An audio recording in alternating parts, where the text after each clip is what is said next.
There'd be 2 left feet if you asked me to dance with you here. You would lead and I would be dragged around. Can you tie a knot in a cherry stop with your tongue? Oh, I've got one talent and you've top trumped me. We never started it to try and change the world. It's supposed to, if it gives you one laugh in a half an hour segment of your day, it's job done for us. Hello and welcome everybody to episode 6 of the second series of Running Loose, and Vanessa's already laughing at me. Did I put my presenter voice on? You did, but also I just think it's so funny how we always said there wasn't like a host and a guest, that was half and half. Oh, would you like to do the introduction? No. Go on, you go. No, I don't. Go on. No, I don't want to. Go on. I know I don't want to. It's become a bit of a thing, so Yeah. well, and actually, I said in the last one, do we really need to introduce ourselves? But that was really arrogant of me because hopefully we're getting new listeners all the time. So Hopefully. if you are new, my name's Francesca.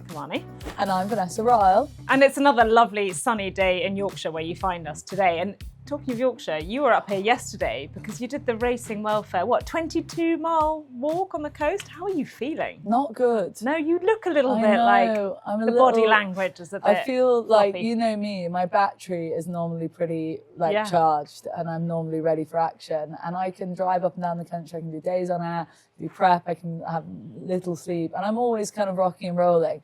It turns out, what does it take to pacify Vanessa? 22 miles along the Yorkshire coastline, uphill, down dale, with a load of other people from the racing industry. It's a long way. How long did it take you? So it's Scarborough to Whitby. It was for racing welfare. To be fair, the people who organised the walk told us that it would take, if you did it rapidly, it'd be 9 hours, kind of could be 12, average in between. And we did it in like the 9, basically. It's pretty good. So we were delighted. But I mean, me and my friend Holly, we walked fast and we were nowhere near the front of the Really? We were nowhere near the finish. So there was a bit of a competition. Yeah, and for so the front. essentially what we did is we stayed in Robin Hood's Bay, which was great. Then we met everybody at Whitby, got a bus down to Scarborough. And when you're on the bus, you realise how far it is because, you know, it's a 20, it's like you're thinking, I've got it's to walk all this way back. It's a half an hour bus ride. Now, obviously, it's not the same route, but still. And up and down, Yeah, wasn't it? it was bad. Anyway, got Scarborough, essentially, long story short, started lashing with rain quite early on, got soaking wet through. Everyone set off, like the sectionals, we were looking at it like a race. The pace up front was way too fast the last out. But was it like a kind of narrow coastal path? Or Yeah, could you... but you kind of all get quite separated. So there was 80 plus people. I think they've raised 100K. By the time this goes out, it will have been a 100K race. It was amazing. It was a huge effort, in fairness, and it was really well supported by loads of, like, you know, well-known people in racing as well. And then lots of, you know, random people as well. It was really fun. And you met loads of different people. But as you set off, quite quickly within the first kind of half an hour, the groups becomes a train, and the train becomes sort of detached from the other carriages, you know?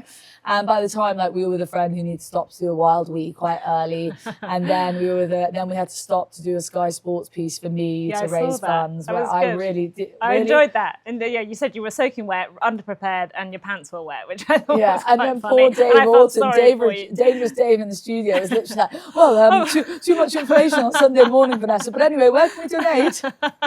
You know, lay on thing. But no, so by the time you've done all that sort of stuff, and people stop for, you know, photos and things, it just all gets quite separated. Yeah. But then it was really nice. So me and Holly kind of stuck together. But then, you know, we'd be walking quite fast, we'd bump into somebody, then we'd stick with them for a bit, and then we'd be like, right, we're going to plough on, or they plough on, or, you know, so you don't just stick with the same group. The first person we sort of did a bit of a walk and talk with was Nigel Tinkler, who hilariously, trainer Nigel Tinkler, he's 67, fair cop to him, because he didn't really have the right gear or anything, he'd done no training, and he walked 22 miles for racing welfare. So bravo him and his partner, his wife. And anyway, it's hilarious. We were walking along and all of a sudden he just pipes up and he's like, I listened to your podcast. Oh, really? And so I said, which one? And because obviously I'm podcast 4, I thought he was going to say the Betfair one. And he goes, the one of you and Francesca. It's so bad, it's brilliant. Oh. That's what he said, right? And then he said, it's good. It's so bad, it's brilliant. Okay. And then he said, honestly, I used to listen to Nick Luck every morning, but now I listen to you. I used to listen to Nick Luck every morning, and now I listen to you and Nick Luck, and now I love your one so much, I've started listening to yours first. Are you serious? Yeah. Nigel Tinkler. That's great. Not our naturally I did targeted take the piss out of him. I was like, to be clear, when you say it's so bad, it's brilliant, I don't know about that compliment, but I'm taking it as a compliment. And then I was just like, and the facts are, is you are not our target audience. Definitely and he's like, not. no, but I love it. I love it. He said it's lighthearted. And I said what I say to everyone. I said, look, the point being is, we never started it to try and change the world. It's supposed to, if it gives you one laugh in a half an hour segment of your day, it's job done for us, you know? 100%. And so that's hilarious. Yeah, I like hilarious. that. And then bumped into, literally, I mean, by the end of it, Holly, who's my pal, and she's in racing, as in she likes racing. She said, everyone listens to your podcast. Now, obviously, I'm not blowing my own trumpet with that, but people must have said to me 8, 10 times during the day, oh, listen to your podcast. That's listen good. To your podcast. That is good. And actually, it'd be great for our friends and kind of colleagues and people in racing if we could just kind of help spread the message. So please, if you don't mind, subscribe and follow along and share it also. So we kind of spread the love I think we need some more sharing. We've never asked for that before. No. But anybody, if you enjoy the show and you had 2 seconds of your time and you put it on your Instagram story, tag us in it, we'll reshare. We just got to get the word out a bit more. But I mean, it seems to be out there anyway, which is great. But also, we need to get our subscriebers up and followers. Yeah. Do you know what we can do? The first thing is if we get to 500 subscribers, I think we should reveal our worst ever date stories. Okay. Is that fun? Sure. Hang on, I have to think about this one. But you have to think, we're nowhere near 500 subscribers. 500 YouTube subscribers. Once we hit that, we will reveal our worst ever date stories. Okay. Jessica, you've got ages. Jessica hates this sort of stuff. You've got ages to think about it, okay? It's been so long since I ever went on a date. I'm not sure I can remember. You've been on loads of dates. Flat out on the dating scene. Yeah, it's been ages ago. Okay. But you know what we can also do? Something I've been working on. Free tickets to the races. You have been working on this. I have been working on this. More. So there's going to be more coming in the future. But I think for people who listen, hopefully, as well as racing converts and racing people like Nigel Tinkler, we are hopefully speaking to an audience of people who don't necessarily go racing all the time, and that's who we want to kind of bring along and experience the world that we know and love so much. So the first one coming up, Goodwood, the Glorious Goodwood Festival. Yeah. I'm going to get 6 tickets for Ladies' Day. Brilliant. On the Thursday. Brilliant. So if you'd like to come, get in touch. We can put all the names in a hat and pick out 6 tickets and reveal who can come to Ladies' Day. So please do get involved for that. And then I'm going to work on all the different race courses. We haven't thought this through at all. We're actually totally ad-libbing. Got the tickets, that's as far as I got. Basically, this is great. We combine the 2 ideas. So you've got the tickets, you get the tickets. The way you enter to win the tickets is you have to share this show on your Instagram story. Okay. Tag us in it. Yeah. And then that person's name gets put into the hat. I like it. Yeah? Good. Yes. Because then that's combining both ideas. Yes. Maybe we should have talked about this in a production meeting off air. A what? A what? A what? I'm the producer of this show, by the way. You are, I know, but you're exhausted from your massive hike yesterday. So we have a slightly depleted version of Vanessa today. Oh, no. And then we can even go one step further, and when we get to when we get to 10,000 subscribers on YouTube, we'll go racing with them for the day. Well, so that's something I've been thinking of as well for the future. So also, especially... How arrogant are we? People, I know. Don't mind taking your friends. You get us. This is huge. Well, maybe in the winter. I don't know what you're like in the winter, but for me, between kind of mid-November and April, things are quieter for me. So maybe we focus on winter race days, take people racing, maybe even do some live shows, and kind of really got enjoy racing with us. It? Okay, yeah. Well, loads of promises. So we'll work on all of these things, guys. Okay, so the walk was shit. Any pains, sort of feet okay? Any chafing from your wet pants? No chafing. No, didn't have lucky. any chafing. No chafing in the pant area at all, actually, which is a relief. Met some great people, had real laughs along the way. So Emma Lavelle was on it. She was fab. Had a really nice chat with her about how training has changed in the last kind of 10 years in terms of prices and how she runs her business. That was really interesting. Had a good chat with Annalisa Balding. She really helped us get through the last 3 miles, actually. We finished with kind of her, Warren Greytrex, a few other people. And actually, you just need someone to push you through. And Annalisa's such a force of nature. Yeah, do you know what I mean? Really She's really great. There's no moaning, none of that. It's drive on. Although hilariously, she was with us because, of course, Andrew finished like an hour ahead of us. No way. And he was, just classic. Competitive. So competitive. No hanging around for his wife. He was gone into the distance. And then when we were leaving, we walked past Andrew, Annalisa, Nigel Tinkler, his wife, and one other person. And they had a picnic out the back of one of their cars. lobster, crab sandwiches, champagne, all on a white tablecloth. No way. Annalisa had told me that somebody that she knew that she was doing the challenge and said that he provided the catering. Can't actually remember the full story. But did you get the invite? Yeah, so when we walked past, they were like, come and join us. And we were on our way out. We had to go somewhere else, so we were sort of kicking on. But literally I walked over and there's Andrew, just like not like a jot on him, fit as a fiddle, eating his fucking lobster, sipping his champagne, finished an hour and a half ahead of us.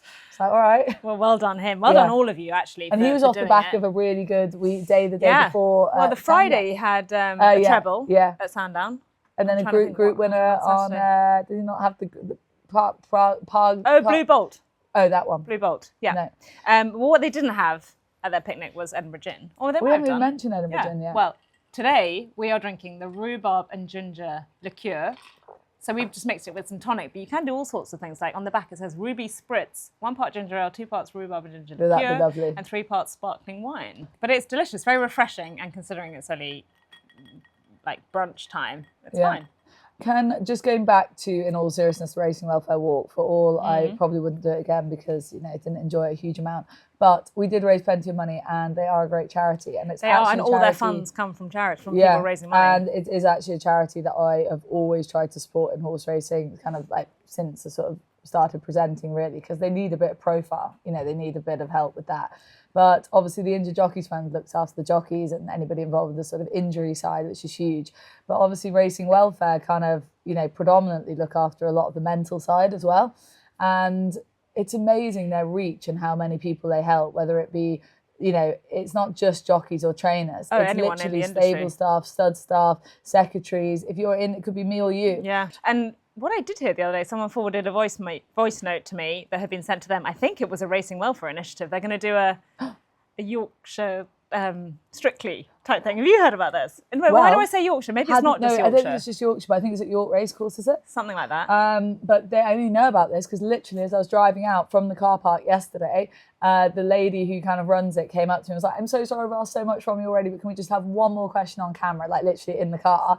And the question was, basically, we're doing Strictly Come Dancing for people in racing. And the question was, who do you suggest does it and why? Yeah. As in they weren't asking me to do it. So you're not kind of nominating someone? You're nominating somebody. And I said Alex Hammond. Thank God, I thought you were about to say me. No, I actually didn't. And do you know what? It crossed my mind, but I actually thought you'd be fucking annoyingly good at it. Whereas, I can imagine. So what are you saying about Alex Hammond? I can just, because she's got 2 left feet, I bet. I don't know if she can dance or not, but I said Alex Hammond because it'll push her out of her comfort zone, and she'll hate that. And the thing is about Alex as well is she's like, once you give her a challenge, she'll have to do it. Yeah. Would you do it? I like the idea, actually. I bet you can do a little. And the voice note I heard said that they were doing these training sessions, I think at Thirsk Racecourse, so like on a Thursday evening in the lead up to it. I actually need to find out the date of the event because I have a nasty feeling it's when I'm going to be in Australia towards the end of the year. But if I was around, I think I'd definitely do it. But are they going to get pros along to dance with? I don't know. I honestly, that's the first I heard of it. I genuinely would like to do it because I'd like to learn how to dance better, wouldn't you? I bet you can dance already. I think I can, but I like the idea of like dancing with a partner and like learning the kind of set I can dance with a tiny bit of ability, like rhythm. I mean, like, as in if I'm on a dance floor with music, like most people can move their body. A few drinks in, right? Yeah, exactly. I can do that bit, but I could never. I'd be 2 left feet if you asked me to dance with you here. 2 left feet. Well, who would lead? You. I would. Clearly, you are the lead. If you do it, I'll come watch. Be fun. I mean, it'd be just the commitment to the training and stuff because of kids and all that. Be good for you. Would be good. I'd like it. It'd be fun. Yeah. Okay. God, I've really gone down an alley somewhere. Yeah, I've done one Racing Welfare challenge, and now Francesca can do the other. Yeah. Did you sponsor me? I haven't yet. I need to. No, I need to. I haven't. No, I need to. But on the topic of all things mental health, it actually got me thinking about all the stuff with Oisin Murphy. Yeah. So what's the latest? Well, this is a little bit delayed as to when a podcast comes out, given the news, but nearly 5 days ago, I suppose, from now, the news came out that he had been given, a £70,000 fine and 20 months off the road for being over the limit and having an accident, and then refusing testing at the roadside. Right? Yeah, but then that got dropped, didn't it? I think amid the case, that bit got dropped because that was overlooked, and I don't know, mitigating circumstances. So that charge was dropped. Yeah, and I think we get accused in the media and racing of like protecting him too much and protecting certain people, and I don't really know what the right approach is here. Neither do I, and I was just going to say that it's like I really don't know what the right approach is. I'm delighted I haven't been on course when he's been on course, like amid the news breaking, because I think he was riding at Doncaster when he was going into court the next day, or maybe when the news came out that he'd been charged. Actually, I think he was at Doncaster that day. And, you know, I was just like, thank God I'm not there, you know, because it's just so tricky to navigate, and it doesn't matter how experienced you are, how much your producers help you. It's just a really, you know, it's just a really tricky thing to navigate. And for me personally, I'm happy to say it, like live on a podcast, you know, I like Oisin.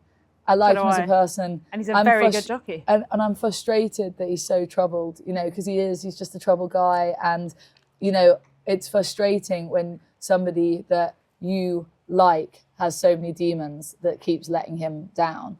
You know, he actually did the Racing Welfare cycle with me, funnily enough, a few years back now. And we did it together, cycled through the night together. And I knew him a bit before then, but obviously that's quite sort of bonding, not bonding, but, you know, you have a chat with somebody. And then obviously I see him on race courses all the time. And then, you know, even when we did that thing with him for Old Gold at Windsor, you know, his ability just to rattle through a race, tell you how it's going to go, his knowledge, his depth of knowledge, and then add on to that his actual talent in the saddle.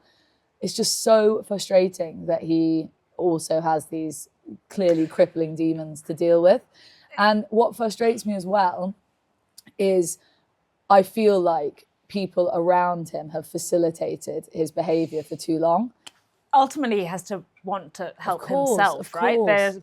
Short of like putting him under pretty much lock and key at home, you can't really control that.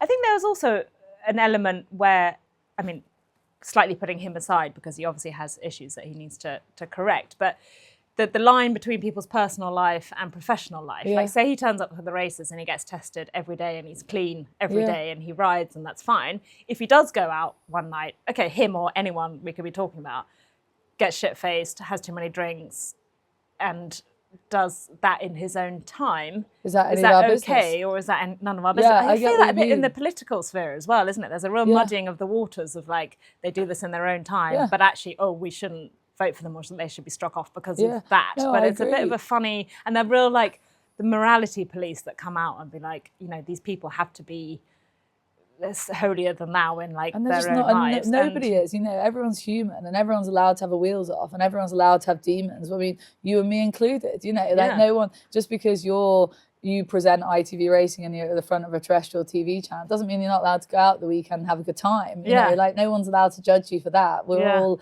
allowed to, you know, take the wheels off from time to time. And it's so tricky, but it's just sad. I just find it sad. But we've been here so many times before with jockeys specifically. This is the funny thing, jockeys, yes, because don't you think, given the nature of their work, it's not surprising that some of them are a little bit on the edge. Like, I know so many jockeys who either don't drink because they've possibly had a drink problem, or have had a drink problem, or don't let themselves drink because they know they would have a drink problem, or do drink and have a drink problem. It's such a consistent theme. But then it slightly goes hand in hand with the kind of job that they're doing. They're living a kind of very edge of the seat, high adrenaline, high drama kind of life. So, and have you ever been in a car with many jockeys? Like they all drive flat out. And they're all very good at it, but like it's part of the personality. And it's actually a sort of wider thing as well. Not everyone in racing is that well behaved a lot of the time, essentially. And this person said to me, like, why do you think, you know, like men cheating on their partners, etc., is so prevalent in racing? It seems like it's Jilly more, Cooper. Sort of like Jilly Cooper, like, the truth is stranger than fiction sometimes. And I remember saying, because horse racing is, you have to be a risk taker to be involved in racing. So whether you're a jockey, you're taking a risk. Every day you get on a horse, you're taking a risk. Whether you're a trainer, you're taking a risk because you've got to deliver, you're under pressure, you've got to deliver performances. You've got to deliver highs and lows. Yeah, and it's just a risk taking. Same with ownership. Anything can go wrong at any given point. You're just piling money in it you're taking a risk. And then gamblers, people who have a bet, people who, you know, it's a risk-taking sport. So it's an industry that encourages people who are by nature risk takers into the industry. And then you get a collection of them all together, essentially. And then they, you know, it's sort of, exactly. And I think there's something in that. And then bringing it back to the jockey side, you know, if I said to you, you can't eat anything today because tomorrow you need to weigh 3 pounds less when you get on the scales. By the end of today, you'd be a savage. I would be. Yeah. You definitely would be. You've got a bit of hanger about you. I think you've got a bit of hanger about you. I'd cope with it better. But but no, seriously, like imagine that every day though. Yeah, you know, and also there are other things that can satisfy, you know, maybe not hunger, but can dull your yeah. Yeah. Is that the word? Like, well, or you different, whether it's, I don't know, smoking or drinking other substances or whatever, that kind of give you some kind of not necessarily a high, but a satisfaction or something. But well, when you go back through history, you know, this isn't a new, what we've got with Oisin now is not a new problem. No. It's just, there is no, and the other thing, just to round off the whole conversation, is that I don't know the answer. There is no right, I don't think anybody knows the right way to deal with it or the wrong way to deal with it. Everyone's just trying. You know, in the media, you know, you could say he's behaved badly, he's done the wrong thing, he's brought the sport into disrepute, blah, blah, blah. And then you kind of hear back that, oh, well, Oisin doesn't want to talk to you, you know, next time you want to do an interview, he's not going to do it, or certain jockeys kind of take against you. And it's a bit difficult because we are in a way like a big family and we all rely on each other to kind of be able to do our jobs. And we always want to kind of say positive things about the participants, but when there is a negative story and you're hopefully just presenting the facts without giving too many like opinions, it can still be a difficult one to navigate. So difficult. You know, we're pretty decent people. You know, none of us want to throw anyone under the bus. No. Nobody's out there to shaft anyone or to screw anyone over or to, you know, make headlines by saying, I'm not anyway. You know, I just sometimes with those jockeys, you know, I feel like I've got more sympathy with them because of the pressures they're under every day. Yeah. And I feel like unless you see it quite up close, it's hard to understand quite how much pressure they are under. Talking of jockeys and pressure, did you see the Eclipse? Tell me more. So the Eclipse was a fascinating race. So I kind of missed all of Sandown, but I have watched the replay back. Ryan Moore, Delacroix. I mean, unbelievable. How did that win, basically? A few people messaged me. I was actually driving up at the time and then I just watched the replay back and my phone was pinging and it was literally like, how did he win from there? How did he win from there? But from the minute it started, so before the race, we were all like, how's this going to go tactically? Because there was no real natural front runner. We thought the French horse Sozy might go forward. Aidan O'Brien had 2 in it. Thought one might go forward at least, whether that was Camille Pissarro or Delacroix, weren't really sure. Obviously, the Gosdens had Ombudsman in there. You had Ruling Court also for Charlie Appleby, who was the rider of Oisin Murphy, because William Buick was on Ombudsman. And literally from the moment it started, they jumped out and you could kind of see no one really wanted to go forward. And then in the closing stages, suddenly everyone was like, you know, trying to go for the line. Ombudsman kicked for home and he looked the winner. But then you could see Ryan trying to get Delacroix out. He had Camille Pissarro, his stablemate, on his outside. Yeah. But Christophe Soumillon then wasn't giving him an inch. It was almost like holding him in. Yeah. And Ryan pretty much has to take back. Which you never see, really. Never see. You know, the back and then the round. Like, it's such an odd race move. And they only had, I don't know, less than a furlong to go at this point. Take back, drag him out. And literally, if you pause the race with half a furlong to go, he was, I don't know, 8 lengths behind Ombudsman, had absolutely no chance of winning. And then Ryan stoked him up and he literally flattened out and stormed home. He is the most beautiful horse you've ever seen. He's an absolute stunner. And to do that was sensational. And after the race, they were saying, you know, he'd probably be just as good over a mile. He's bred to be a miler. His dam, Tepin, was an American mare. She came over and won the Queen Anne, which is quite unusual for an American horse on turf at Group 1 level, older horse to do that. I can't remember what year it was in, but she was a high quality mare. Coolmore then bought her for 8 million. That was it, 8 million. I think she only produced 2 or 3 foals and then she died as a 12-year-old. So that's quite an investment. Which also, for anyone listening, as like a mare dying as a 12-year-old, you know, you've lost, like, you know, 8, she could have had 8 other foals. Yeah. Like literally 8 other foals, maybe, you know, something around there. Yeah. I mean, she's gone early at 12. Just shows how important he is to them because now he's an Eclipse winner. He actually was the only Group 1 winner, well, sorry, the only horse in the field not to have already won a Group 1. So that was really important, over the 1.25 miles as well. He was the horse that was favourite for the Derby. Yeah. Things didn't go right for him. Essentially, he didn't really stay and he got too far back and, you know, it didn't work. But he's been reinvented as a 1.25 mile horse, maybe even a miler, and he is super valuable to them now. And he's by Dubawi. I'm not sure. I was trying to think about this the other day. I should have looked it up. Have Coolmore got any sons of Dubawi at stud yet? I'm not sure that they do, but it would be a good addition to their ranks. Would that be? Where would he go? Actually, haven't really followed this one up yet. He wouldn't go Sussex, would he? Back to the mile? could potentially. So Sussex obviously 10 seems to be the thing. Do you know what's really interesting is obviously because we actually enjoy talking about horses and horse racing, but this show is, you know, not that sort of deep content, but I can tell that you were really engaged with this race. Oh God, it was so good. But also funny. After the race, you know. But you obviously love like the tactics and the aftermath afterwards. Yeah. And the interview. The thing is, you don't really ever get that much from Aidan O'Brien or Ryan Moore. No. Particularly. John Gosden actually said afterwards, he was like, well, we always knew it was going to be a tactical affair, and we predicted a bit of a messy race, and that's exactly what we got. But it's quite fun, those big operations, because they know each other's game a little bit, don't they? And sometimes you win some, sometimes you lose some. But I thought it was just a really exciting race to win. And I think even Ryan Moore said afterwards, well, you know, that wasn't plan A or plan B or plan C, but kind of had to just go with it. And Aidan said, oh, well, you know, Ryan, you don't really give him a plan, which I think is always quite funny because you always see them deep in discussion, don't you? Walking the track or in the paddock, and you're like, see Aidan, you're talking about the weather. You see Aidan sort of with his hands doing this, like if he's not talking about, he's not saying, and then we're having spaghetti bolaise. You know what I mean? Like he's definitely outlining what might be going on. So I'm not having any of that. Exactly. So that was quite funny. But I love the thing is, and something we've discussed before. The thing is with horse racing is it is like a closed shop in terms of that like tactical discussion and you know what goes on in those paddock chats and the calls beforehand. We'll never know, you know. We never really will know. Because even if you did mic people up and be like, oh, let's listen in, they know that they're being listened to. I don't think you'll ever get a real peek behind that curtain unless you're, you know, fully invested as an owner or you know, whatever, trainer, jockey. But I also, part of me is kind of, that's what I love about it. That's what I love about horse racing is that sort of their own team and it's a closed shop and you find out. But at the same time, I think with the rise of syndication as well, micro shares, etc., you can get a glimpse of that. You know, if you have it for a small amount of you know, involvement or monetary involvement, you can get a kind of peek behind those doors. Okay, it's time to do some questions. Wonderful, my favourite part of the. Why do you hate question time so much? Because I think probably down to the that shitness thing of the being question. Liked. It's like I want my answers to be like not arrogant or not like crappy or not fair. That's uninteresting. Fair. That's really sweet. Yeah. Okay, so you just want it to be good content, basically. Yeah. That's sweet. Yeah. Were you a real like goody two shoes at school? Yes. Yeah. Can you tell? I mean, unbelievably so. I bet you were just like, oh, Mr. Geography teacher, look at my map.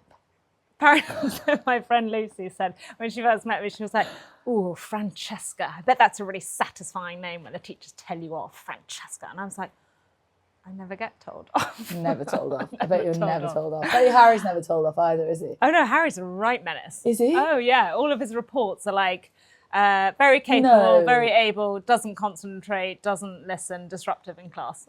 Yeah. Like a young colt that needs a pair of blinkers.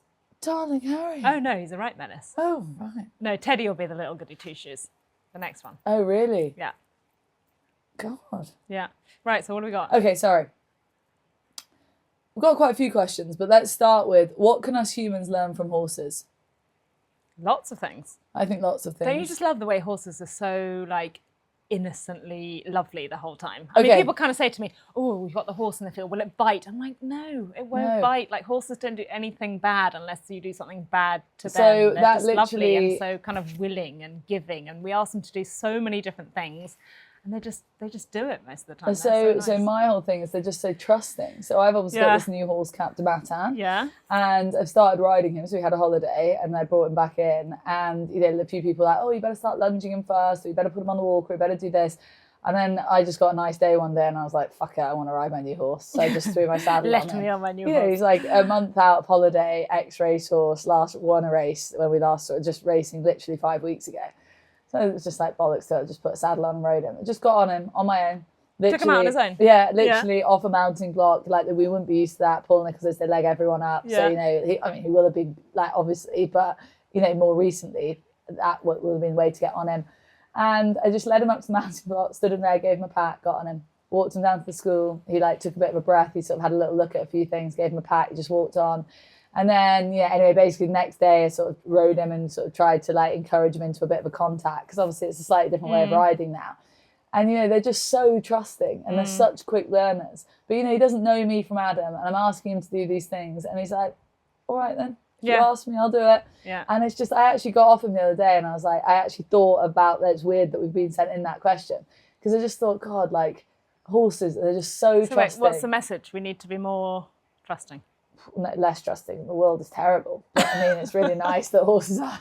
But the horse world is a much nicer place. If we were amongst horses, we should be more trusting. Okay. But no, and also they're just, you know, he's such a dote. Like, he's just come to me and he just thinks I'm marvellous. You know, he just loves me and I give him some mints and he just loves me. Yeah. And I like that. Cute. He's nice to people. We should just be nicer to people. How much do I need to budget if I'm thinking of getting a horse? Well, that is a sort of quite literally $1 million question. Well, no, or it's a very open question because it can be £60 or it can be 60 million if you like. Well, not quite, but no, quite anything you like, really, because you can start. Luckily, these days there's loads of different ranges of ownership, so you can buy into a micro-share option. There's lots of different syndicates out there. Obviously, the best one is Old Gold Racing. Well, and a friend of mine, this will go out after this, so she won't know this bit. As in, the surprise will be out the bag by the time this show goes out. But a friend of mine has wanted to buy his wife their anniversary present, sharing a horse. Yeah. And they basically told him to go to Old Gold. They went to Old Gold and Ed sorted them out. And instead of just going on one horse, he's done them a profile of horses. So she just owns a little hair of loads, but it means she'll get more enjoyment. That's brilliant, exactly. She can follow more horses. She's got the option. Obviously, you can't go racing to all the days because it's a micro-share syndicate, but she'll have options of going to different days to follow different horses. No, that's brilliant. And then I definitely would be a fan of putting different eggs in different baskets. You know, if you have a share of one horse and it gets injured, then you can have a long time with no action. But lots of different horses, you know, you can have jumpers, you can have flat horses, you have them with different trainers, and you get loads of, you know, great bits of information from different people and see how different ones do it. And syndications, you know, they are a great place to kind of have that sense of community, and you can ask questions and get information and meet other people, and it's a lovely way to do it. But obviously then other end of the scale, you could go to the sale and drop as many millions as you'd like on as many horses as you like, but it's an expensive business. Yeah, and so to talk hard facts, because whoever's asked that probably actually wants to know numbers. You know, the micro-share syndicate, you can go and it'd be literally like 200 quid a month, I think. That's not what my friend's done, by the way, with Old Gold. I don't know what the budget with Old Gold, there, you can 60 quid for the year. Oh, there you go, 60 quid for the year. Unbelievable. But as in, you could, I know people who are in syndicates, they pay 200 quid a month and they're just in a syndicate. But obviously, and then that covers all your costs. So that's just what you put into the syndicate manager's job done. Yeah. And then obviously it goes up from there or down from there, as you said. But then in terms of if you actually went out and bought a horse, you could buy a horse for $1,000 or 100 grand or anywhere in between. And then in terms of training fees. Yeah, you do have to factor in the training fees. I was talking to a trainer the other day who was telling me that their training fees are basically 60 quid a day. So that's what you're looking at. And plus, but I think that depends on which trainer. You're looking very at more, huge variety of price ranges. Up to 100 quid a day. 100 quid a day, I think, very easily. I think. So factor that in because that with vets bills and extras and travel, etc., etc. 100 quid a day is like obviously the top end best trainer, I imagine, roughly. Someone asked me the other day. You know, someone said, "Well, you know, these owners, they're basically just rich people that use the horses to get richer." And I was like, whoa, definitely not. Because if anyone thinks people are getting rich from ownership, it is very much not the case, apart from, I don't know, maybe a couple of very lucky people, or maybe, you know, the likes of Coolmore that do it incredibly well. But for every the kind of set maths, more or less, is that for every £1 you put into ownership, you get about 7p back.